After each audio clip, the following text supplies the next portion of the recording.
Assalamualaikum warahmatullahi wabarakatuh. A'udzubillahi minasyaitonir rajim. Bismillahirrahmanirrahim. Alhamdulillah wassalatu wassalamu ala Rasulillah khala wala quwwata illa billah. Bismillahirrahmanirrahim. Walladzi sabaru ittigha'a wajhi rabbihim wa aqamus shalah wa anfaqu mimma razaqnahum sirra wa alaniyatin wa yadaruna bil hasanatin sayyi'atin ulaika lahum qabbarud daro. Sadaqallahu azim, sadaqallahu ala Rasulillah sallallahu alaihi wasallam. Pertama, mari kita panjatkan rasa puji syukur kita pada Allah Subhanahu wa taala. Salawat dan salam mari kita haturkan pada junjungan kita Nabi Muhammadin sallallahu alaihi wasallam. Mudah-mudahan kita diberikan suatu kekuatan zahiriyah batiniyah dunia dan akhir. Ma'asyiral muslimin muslimat jamaah pencerahan bimbingan amalan yang Ustaz Ladimi Ustaz muliakan. Jenjang sekarang ini di mana kita berusaha berlomba-lomba dalam segala situasi dan kondisi, saling berebut dalam suatu situasi dan kondisi, saling menyayangkan dalam segala situasi dan kondisi yang ada. Berhamburan dengan segala sesuatu firasat, berhamburan dengan segala sesuatu dosa, berhamburan dengan segala sesuatu yang berbau maksiat maupun berbau kesesatan. Maka timbullah dengan adanya ajaran-ajaran yang Allah berikan, dengan adanya sesuatu yang Allah jadikan suatu pondasi, yaitu kebenaran daripada Al-Quran itu sendiri. Ma'asyiral muslimin muslimat rahimatullah. Dalam kondisi hal seperti ini, manusia harus berusaha untuk menjadi hamba Allah yang sabar. Dengan ketaatannya, dengan segala apa yang dia langkahkan, menjadi hamba Allah yang sabar, karena ini merupakan suatu pintu kalau kita mencari titik terang. Manusia, karena ribuan manusia, miliaran manusia nanti di yaumul hisab, di padang mahsyar, akan dihadapkan dengan situasi di mana matahari cuma 1 kilat di atas kepala kita.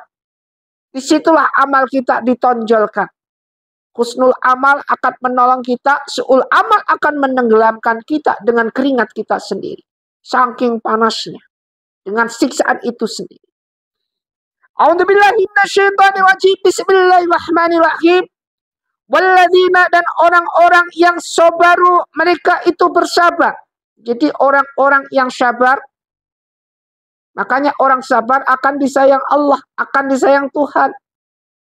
Innallaha ma'asyabirin, sungguhnya Allah itu bersama mereka yang sabar. Jadilah kita hamba Allah yang sabar. Pertama adalah sabar. Walladzina sabaru abtigha'a, mencari wajah atau keridhaan Rabbihim, dari atau Tuhan mereka. Wa aqamu, dan mereka mendirikan aqamus shalah, mendirikan sholat. Jadi dengan kesabaran untuk mendirikan sholat, makanya kalau sholat jangan tergesa-gesa. Karena sholat ini, luangkan sholat ini waktu 5 menit untuk ibadah kepada Allah Subhanahu wa ta'ala. Kalau memang waktu kita ini tergesa-gesa, lebih baik mau makan dulu baru sholat.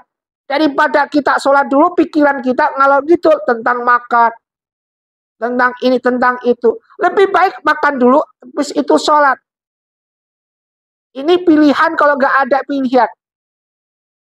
Makanya, aqimus sholah wa atuz zakah warka'u ma'araki'i. Dan rukuklah bersama mereka yang rukuk. Rukuklah bersama mereka yang ini diibaratkan, yaitu kita sholat berjamaah. Maka inna sholata tanha 'anil fahsya'i wal munkar. Salat itu mencegah dari perbuatan keji dan mungkar. Kalau sudah tahu perbuatan keji dan mungkar, jangan dilakukan perbuatan keji dan mungkar. Kita jalankan salat untuk mendekatkan diri kita dengan mencegah semuanya itu.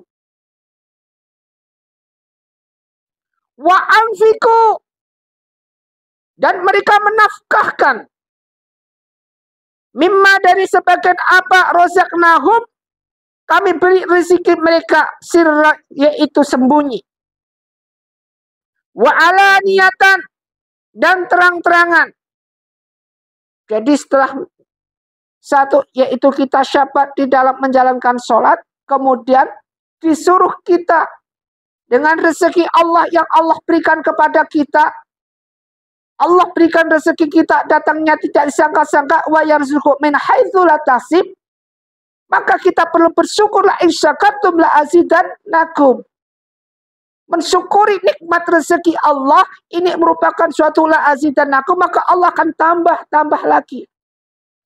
Jangan tuntutan kita kepada Allah, di mana Allah rezekimu, di mana Allahumma in kana rezeki fis samai, turunkan rezeki dari langit. Tapi nyatanya kita cuma mengharapkan rezeki. Tidak pernah kita dekat dengan Allah. Hanya minta segala sesuatu di saat kita perlunya aja.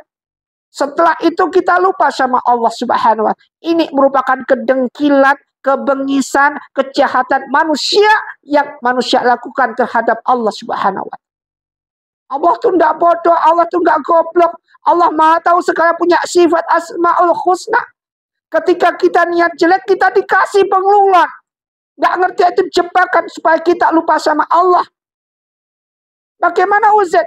Ketika manusia kufur, kemudian minta sama Allah rezeki pribadi, dikasih sama Allah. Tapi itu jebakan. Agar dia jauh dari Allah Subhanahu wa Ta'ala. Tetapi di saat mereka menerima rezeki, tidak pernah bersyukur. Bahkan pelit mailit bin meditnya ditonjolkan nomor 1. Ini merupakan kebablasan manusia kufur yang jauh dari Allah Subhanahu wa Ta'ala. Dengan rezeki-rezeki yang ada, yang Allah sudah bagi setiap pagi, wa ma min dabatin fil ardi illa 'alallaha rizquha. Dengan rezeki-rezeki sudah dibagi oleh Allah tiap pagi, mereka aja yang beruntung, yang bangun pagi. Yang kagak bangun pagi rezekinya kecil, sempit, begadang terus, padahal begadang itu menimbulkan penyakit-penyakit baru yang timbul pada diri kita. Gak bagus orang begadang. Tapi ketika kita tidur awal, kan Rasulullah itu mengajarkan tidur awal, setelah sholat isya tidur, kemudian sepertiga malam, wa minal laili fatahaj bihi nafilatalah. Sepertiga malam bangunlah dia sholat tahajud. Karena ini yang diwajibkan buat hamba Allah yang merupakan golongan beriman. Sepertiga malam bangun, sujud sama Allah, ngobrol sama Allah, bicara sama Allah, curhat sama Allah. Di mana? Di Baitullah, rumah Allah. Mana itu? Masjid. Situ sujud. Mohon sama Allah, nangis sama Allah. Ya ayyuhalladzina amanu ista'inu bis-sabri was-salah, sujud, mohon bertolak pada Allah. Tubu ilallah taubat nasuha, tubu ilallah taubatan nasuha, disitulah. Kemudian Allah dengerin. Nah, orang yang seperti ini ketika sujudnya dalam suatu situasi dan kondisi yang hening, malaikat aminkan. Malaikat muqarrabin aminkan agar apa si fulan yang minta ini dikabulkan. Tetapi begitu bodohnya, begitu congkaknya ketika manusia sujud hanya minta kekayaan dunia. Ini kadang-kadang kesalahan manusia. Bangun sepertiga malam, sepertiga mohon Allah nangis, cuma minta kekayaan dunia. Allah kasih itu. Tapi ini merupakan suatu kebodohan kita. Yang kita minta sebenarnya bukan itu. Kita minta ada, ya Allah, warhamni, ya Allah, ampunilah kami. Ampunilah kami, ampunilah dosa-dosa kami. Ini yang penting. Dosa anak-anak kami, dosa istri-istri kami, dosa orang tua kami. Ini yang penting. Karena selama kita mohon di dunia, masih Allah dengarkan, masih Allah buka pintu taubat. Setiap pagi mohon seperti ini. Ketika kita dekat sama Allah, dibukakan suatu pintu pengampunan, pintu taubat, maka apa yang terjadi? Wa may yatawakkal 'alallah fa huwa hasbuh. Cukupi semua kebutuhan. Bagaimana cukupnya? Ya Allah sendiri yang ngatur. Kesehatan kita senantiasa berada dalam posisi yang bagus. Kesehatan kita senantiasa berada pada posisi yang labil. Tidak sakit-sakitan. Buat apa kita punya uang banyak, mobil mewah, semua ada, tapi ujung-ujungnya kita sakit-sakitan. Lebih baik kita apa adanya, tapi kondisi kita sehat, bisa bicara sama Allah, bisa sujud sama Allah, tiap pagi tenantiasa menghadap Allah di rumah Allah, istiqam di dalam masjid, istiqomah. Ini yang kita inginkan dalam suatu kening dan suasana, dengan kenyamanan dalam suatu hal yang ada. Rozaqnahum sirran wa ghalaniyatan, dan terang-terangan. Wa yudra'una, dan mereka menolak bil hasanati, dengan kebaikan. Saya tahu dengan kejahatan ulaika, mereka itu lahum bagi mereka uqbatad dar, kesudahan, suatu tempat kesudahan. Ini merupakan suatu hal yang harus kita tolak, apalagi dengan suatu hal kejahatan. Kejahatan bagaimana, macam apa, mari kita tolak bareng-bareng. Jangan sampai kejahatan itu menimpa kita. Apapun bentuknya. Wa may ya'mal misqala dzarratin khairan yarah, wa may ya'mal misqala dzarratin syarran yarah. Masyiral muslimin muslimat rahimatullah, dimuliakan Allah Subhanahu wa taala. Marilah kita menjadi hamba Allah. Di dalam suatu hal tausiah majlis, meskipun satu ayat seperti ini, kita cuma saling mengingatkan, saling menegur. Setiap hari tidak pernah ada henti-hentinya di dalam kita mengingatkan berdasarkan ayat Allah. Satu ayat akan bermanfaat. Khairukum man ta'allamal Qur'an wa amalah. Sebaik-baiknya orang adalah orang di mana orang itu adalah mempelajari tentang Al-Quran, kemudian diamalkan, disampaikan meskipun satu ayat. Mari kita bagian daripada ini. Semoga bermanfaat. Wabillahi taufiq wal hidayah. Assalamualaikum warahmatullahi wabarakatuh.